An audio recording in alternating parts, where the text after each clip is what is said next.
Hey everybody, what's up and welcome back to today's video guys. And today guys, I'm going to go ahead and be showing you how to make glitch hop in GarageBand.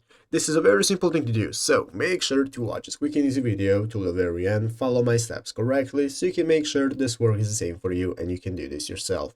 But yeah guys, let's get straight into it. So the first thing you want to do is to go ahead and open up the official GarageBand application on your mobile phone if you have not already. If you do not have the application, just go to the App Store and download it. And after opening it up, you'll be greeted by this main page right here, which is the home page where you can find all the instruments you can play, you have your audio recorder, and so on.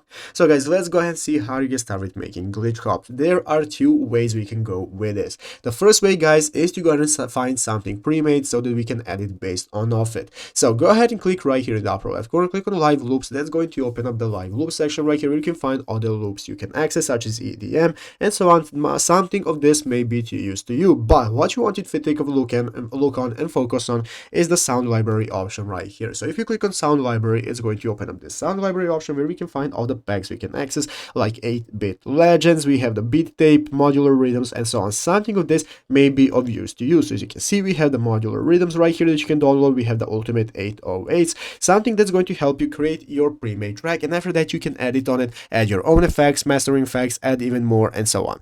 But basically guys, that is how to get started with editing pre-made. If you want to go ahead and create it from scratch by yourself, you're going to go back to tracks and get started with creating yourself. So you're going to be using a keyboard guys, even some drums for some snare rolls and so on. You know how your track is going to go. You want to open up the instruments one by one. This is going to open up the recording menu where you can see at the top of the screen we have the big red circle that's going to enable us to start recording, and we can start playing. After you have finished your recording, go right here into the upper left corner, click on this button that's going to open up edit mode, and now we can find all the tracks we have, such as my keyboard, drums, and so on, that you can master, put however you want to get your desired sound.